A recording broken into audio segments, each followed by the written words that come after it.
Hello, this download from the BBC is the latest edition of the Radio 4 programme from our own correspondent. It's introduced by Kate Adie. Today, why both sides in the bitter conflict in Bahrain believe tomorrow's Grand Prix can help their cause. The French elections and an obsession with the romantic mythology of a glorious past. Nothing to do and nowhere to go. A sense of hopelessness at a refugee camp in Kenya, home to 500,000 people. And there's joy and celebration as the Prince of German Vegetables emerges once again from the soil. Police are out on the streets of Bahrain in huge numbers this morning ahead of tomorrow's Formula One race, which is going ahead amid controversy and civil unrest. Last night, youths threw petrol bombs at police who responded with tear gas and stun grenades. The Crown Prince, Salman bin Hamad Al Khalifa, said the event would not be called off. It was building bridges between people from different religions. This morning, armoured vehicles are patrolling as practice continues at the desert racetrack. Rupert Wingfield-Hayes has been looking at how the world of motor racing came to collide with a struggle for power in this Gulf kingdom. Most Bahrainis are not anti-Formula One. The argument isn't about the race. It's about what the race represents for this tiny island kingdom.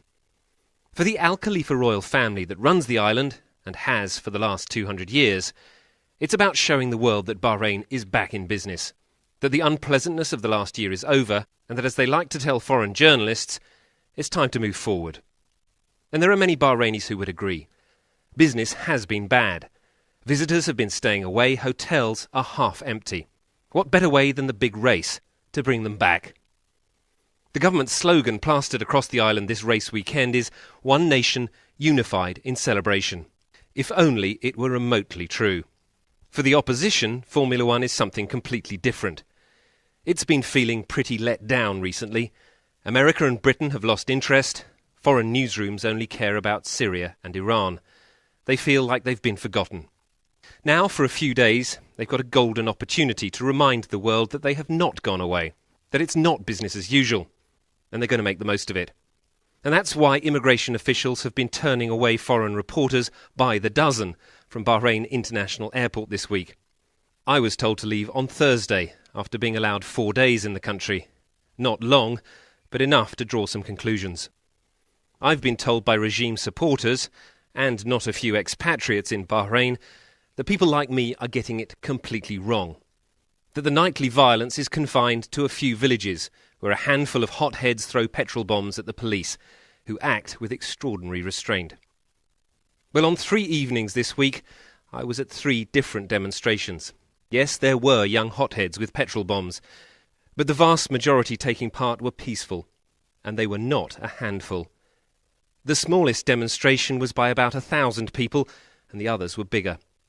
The protesters were overwhelmingly young, and there were large numbers of women. Each time, I walked through the crowd with my microphone, asking the same questions. Why do you come here? What are you hoping to achieve? And time and again, I got the same answers, usually in impeccable English. We want freedom, equality, and the right to choose our own government. Others spoke of economic hardship.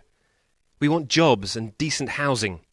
At its root, the conflict here is about discrimination. 2/3 of Bahrainis are from the Shia Muslim community. They consider themselves the original people of Bahrain, but they're ruled over by a Sunni royal elite, a family that took control of the island 200 years ago. Some describe this as a sectarian conflict, but it's really about control of wealth and power. A tiny feudal elite controls most of the land and wealth of Bahrain, and all of the most important posts in the government and bureaucracy. The young Al Khalifas cruise the posh parts of Manama in their Porsches and Ferraris. You can spot them by their 2-digit number plates. Anger and resentment has been brewing here for decades, but the revolutions in Tunisia and Egypt brought it into the open. The other accusation made against foreign journalists like me is that we're ignoring the real reforms that are taking place, that the royal government is keeping its promises to bring torturers to account and to free political prisoners. But how do you square that with the case of Abdel Hadi al-Khawaja? The veteran human rights campaigner is in prison on the 73rd day of a hunger strike and close to death. The question for Bahrain's government is, why is he still in prison? Why are the police torturers who beat him so badly they broke his jaw, not on trial themselves? And where is the evidence to justify his life prison sentence? When I put those questions to Bahrain's Justice Minister, Sheikh Khaled Al Khalifa, he was evasive. Al Khawaja was arrested last year at the height of the anti-government protests. Bahrain's own government has accepted he was tortured and his trial in a military court was unfair, and yet it refuses to let him go. And he's not alone. The Al Khalifa royal family may have made the calculation that they can ride this out, that they are too important an ally for America and Britain, and that Saudi Arabia is firmly behind them. The return of Formula One shows that the world has moved on. But after more than a year, the nighttime protests have not abated. And where a year ago the young protesters were calling for a new Prime Minister, the chant now is down, down with King Hamad. The Al Khalifas must go. And that was Rupert Wingfield Hayes. The campaigning's finally over in the French elections, which look set to be the closest in decades. Voting for the next president starts tomorrow. Nicolas Sarkozy is facing the fight of his political life to get re-elected. The principal challenge comes from the socialist François Hollande. Observers reckon nearly a quarter of voters have still to make up their minds. Chris Morris has been noting how all the main contenders have been turning to the past for inspiration. The socialist flags were billowing in the breeze and there was a chill wind blowing from the east. But for many in the crowd it must have felt like a wind of change about to sweep down through Paris. They'd gathered in their tens of thousands at the Château de Vincennes, a medieval castle on the eastern outskirts of the city. While nothing can be taken for granted, their presidential candidate, the unassuming François Hollande, seems quietly confident that victory is in sight. "We've waited a long time for this," said a man in the crowd, carrying a small boy on his shoulders. "A very long time." It has been 30 years since a socialist challenger won a French presidential election. But this is actually an election campaign which has dug far deeper into French history. There's been something of an obsession with the romantic mythology of a glorious French past. While Mr. Hollande's supporters showed their strength at Vincennes, the incumbent Nicolas Sarkozy laid claim to the centre of the city, with a huge rally in the Place de la Concorde. In his speech, the president launched an impassioned defence of eternal France, embodied, he said, by Molière, Napoleon and Charles de Gaulle. It was a patriotic appeal designed to rouse the faithful. The right-wing newspaper Le Figaro described Mr. Sarkozy's performance as rich, lyrical and forward-looking. The left-wing Libération called him nonsensical and inert. One thing is for sure, he won't be giving up without a fight. The president didn't mention the fact that he was standing on the spot where Louis XVI was executed at the height of the French Revolution. But Mr. Hollande spotted a chance to score an historical point of his own. "I'm not asking for anyone's head to be cut off," he said. "I'm simply asking for another one to be chosen." But the prize for the best use of history repackaged as politics goes without doubt to the left-wing firebrand Jean-Luc Mélenchon, who's been the surprise wild card in this campaign. A month ago he led a crowd of tens of thousands in a symbolic march on the Bastille, the former prison stormed so famously in 1789, when it was the hated symbol of the despotic Bourbon monarchy and the old regime. Some of Mr. Mélenchon's modern-day supporters wore the red liberty caps of the 18th century revolt as they heard their man call for a peaceful civic insurrection. "Spirit of the Bastille, we're back," he told an enormous crowd. "The people of French revolutions and rebellions." He won't win, but Mr. Mélenchon has shaken up this presidential race with his impassioned rhetoric. And his references to the past are quite deliberate. The idea of France as a great power at the centre of world events simply makes people feel good about themselves, whether on the left or the right. The French left see themselves as the inheritors of that great revolutionary spirit, and Mr. Mélenchon's battle cries remind them of these ideological roots. And at the other end of the spectrum, the far-right candidate Marine Le Pen also looks back towards a very different but equally idealised vision of France, more nationalist, less open, with far fewer immigrants.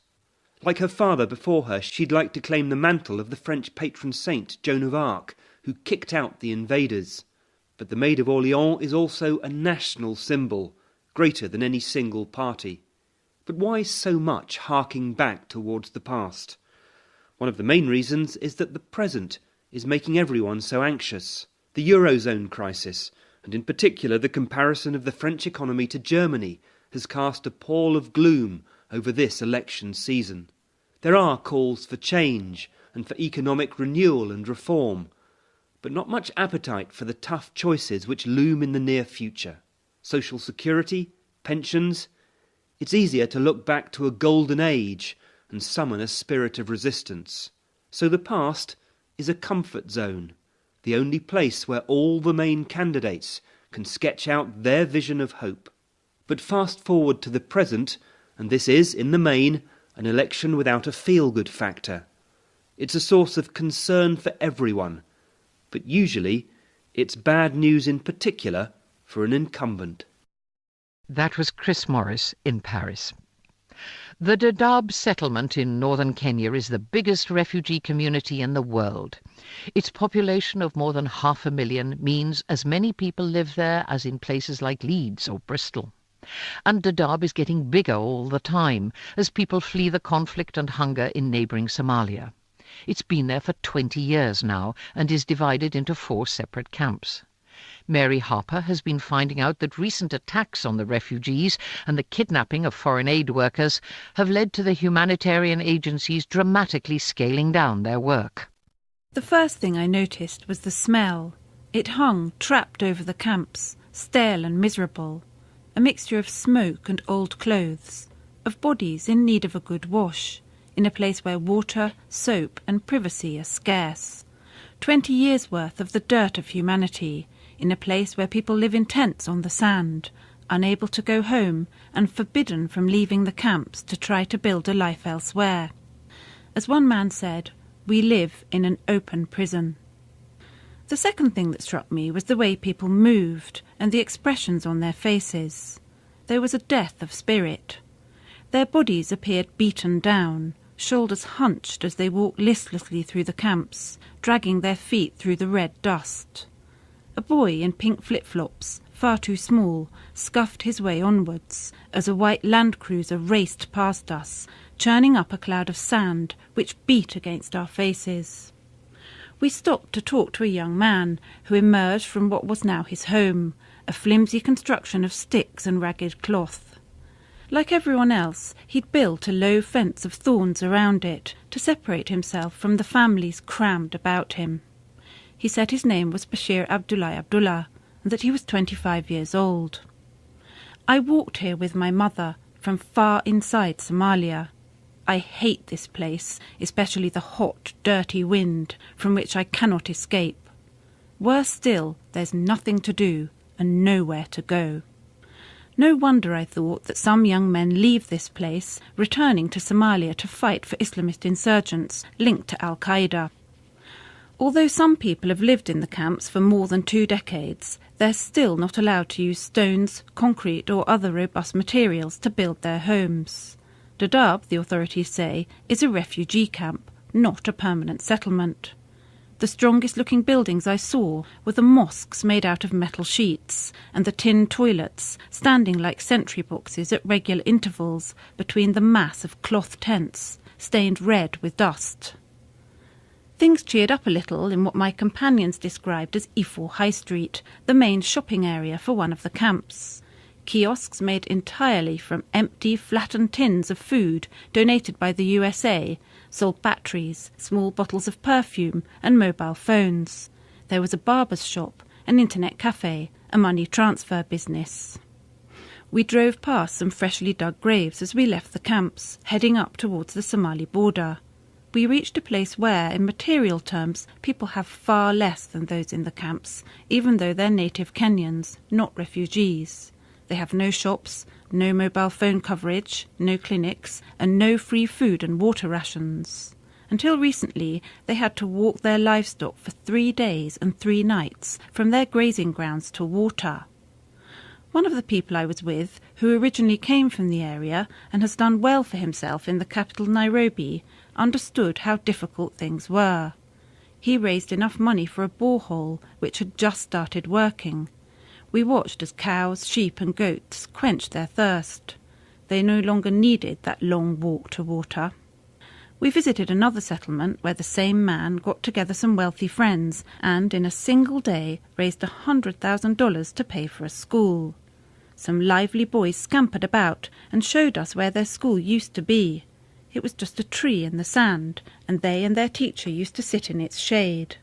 Now they had 3 strong new buildings, freshly painted in cheerful colours. The money had also been used to buy a vehicle, which was rented out for $2,000 a month to an international aid agency in Dadaab. This was used to pay the teachers' salaries, to keep the school going. It was time to say goodbye and to head back to Dadaab. It was early evening, and the refugees were venturing into the periphery of the camps to look for firewood. A man paced past, a small axe swinging lethargically by his side. A group of children played a half-hearted game of football. I was struck by the contrast in energy levels between the refugees and the people we'd just visited outside the camps. One was a place where, with a bit of appropriate help from its own people, the community was doing things for itself, with a sense of pride. The borehole and the school, which had so obviously transformed their lives, had been built exactly where they were required, with no need for international development assistance, feasibility studies, expensive consultants and project managers.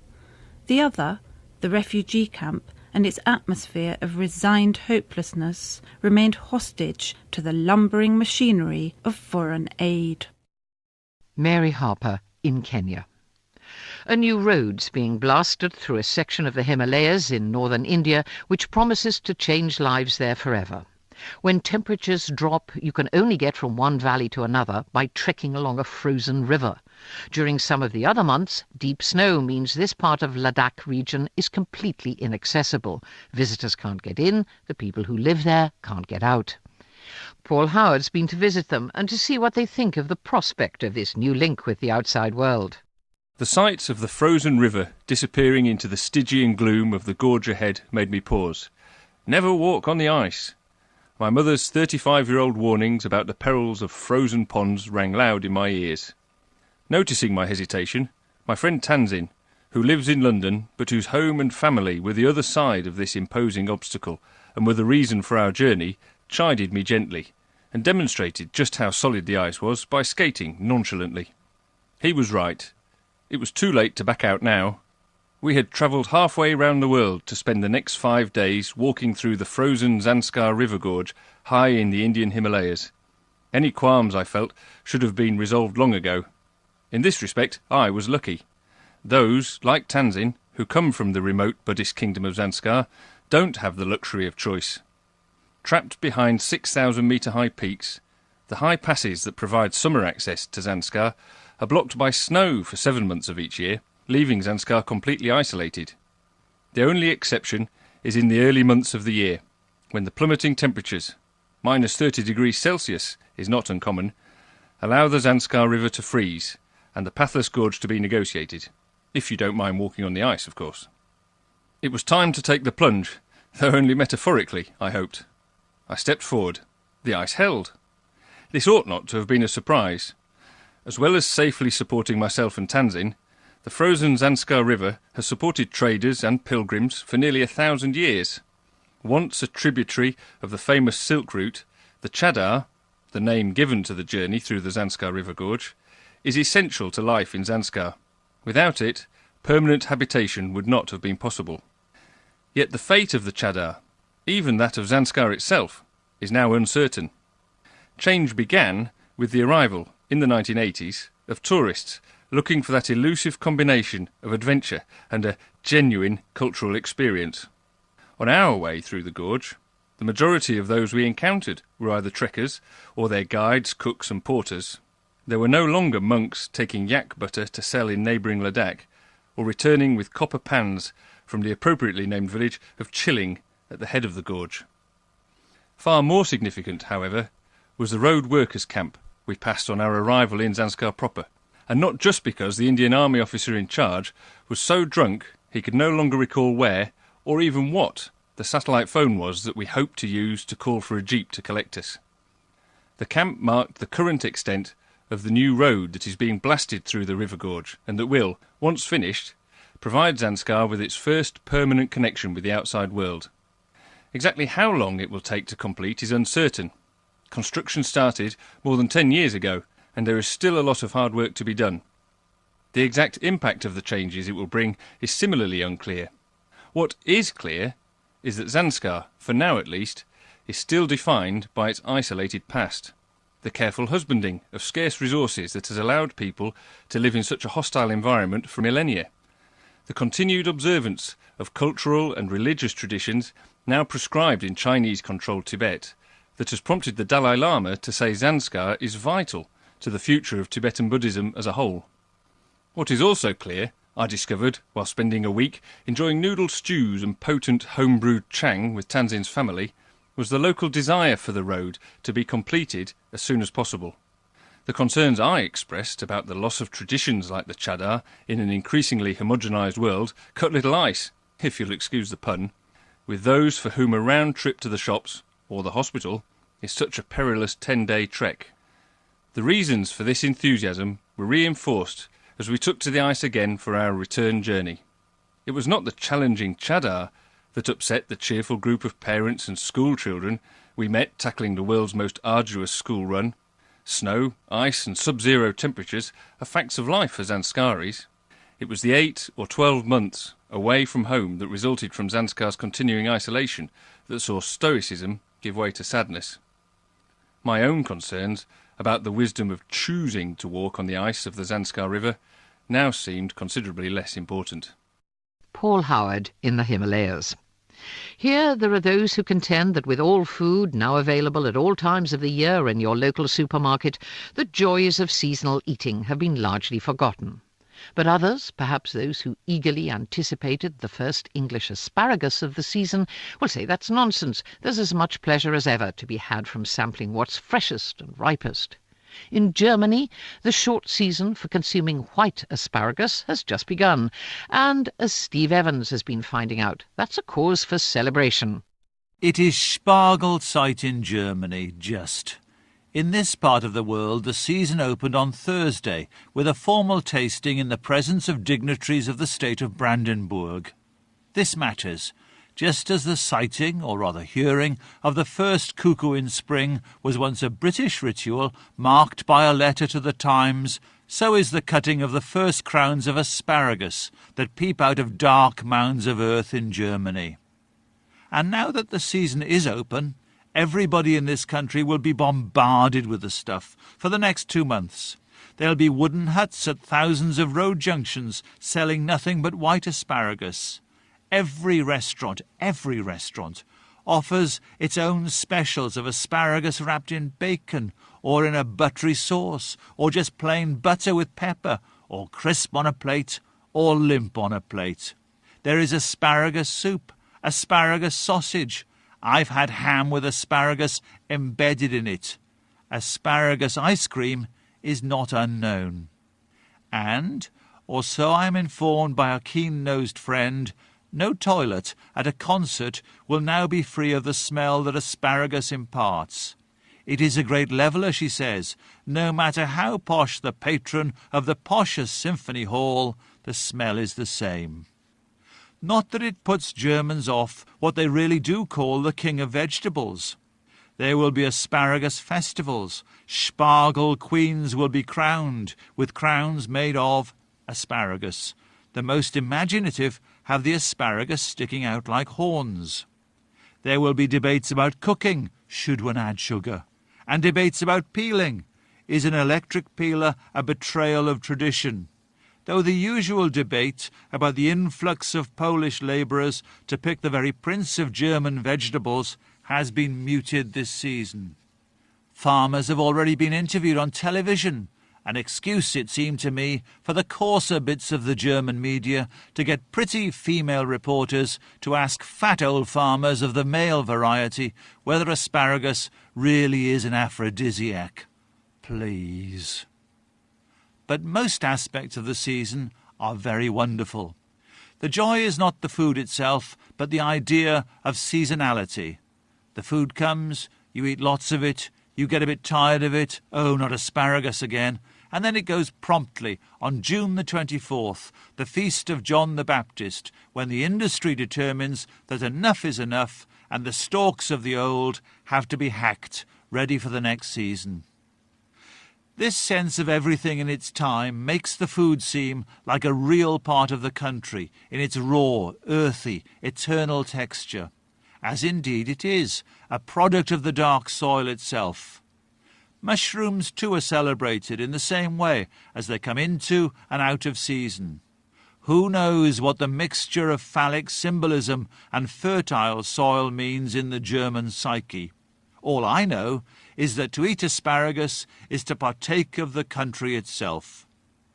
German cooking is not as cosmopolitan as that in Britain, perhaps because Britain is a more mongrel country.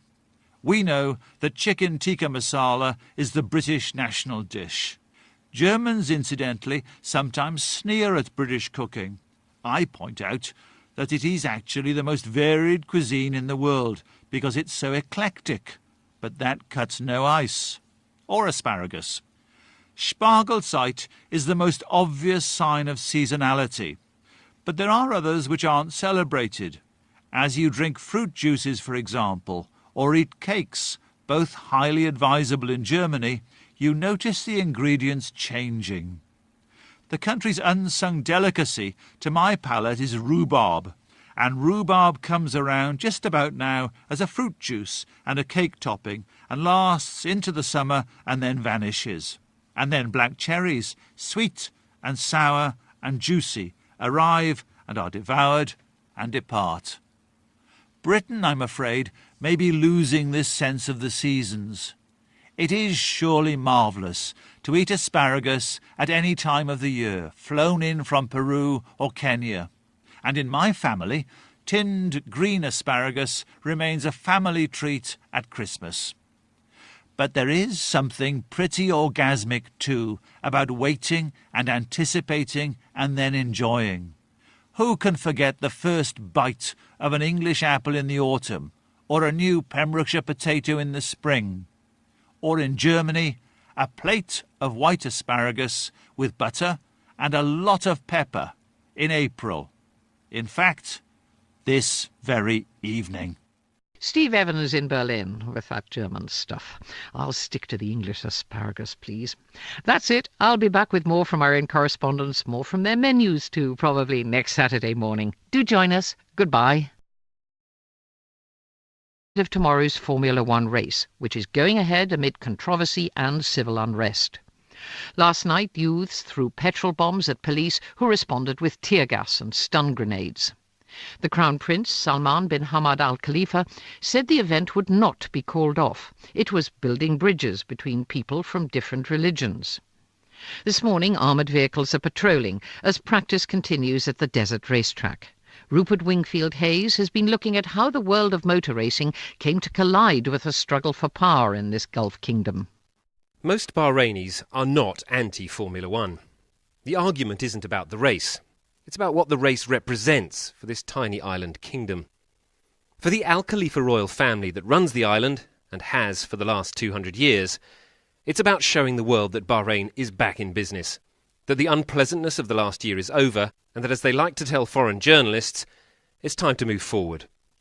And there are many Bahrainis who would agree. Business has been bad. Visitors have been staying away, hotels are half empty.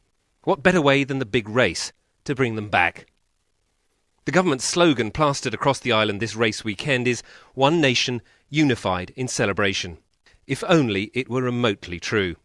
For the opposition, and not a few expatriates in Bahrain, the people like me are getting it completely wrong.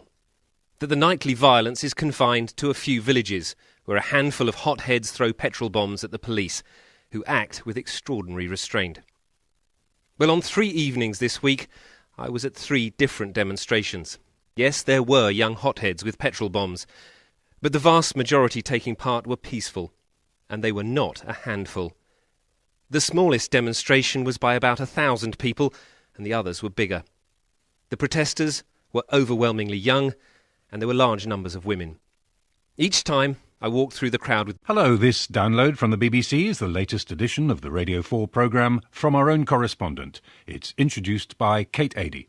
Today, why both sides in the bitter conflict in Bahrain believe tomorrow's Grand Prix can help their cause. The French elections and an obsession with the romantic mythology of a glorious past. Nothing to do and nowhere to go. A sense of hopelessness at a refugee camp in Kenya, home to 500,000 people. And there's joy and celebration as the Prince of German Vegetables emerges once again from the soil. Police are out on the streets of Bahrain in huge numbers this morning. Ahead Formula One is something completely different. It's been feeling pretty let down recently. America and Britain have lost interest. Foreign newsrooms only care about Syria and Iran. They feel like they've been forgotten. Now, for a few days, they've got a golden opportunity to remind the world that they have not gone away, that it's not business as usual, and they're going to make the most of it. And that's why immigration officials have been turning away foreign reporters by the dozen from Bahrain International Airport this week. I was told to leave on Thursday after being allowed 4 days in the country. Not long, but enough to draw some conclusions. I've been told by regime supporters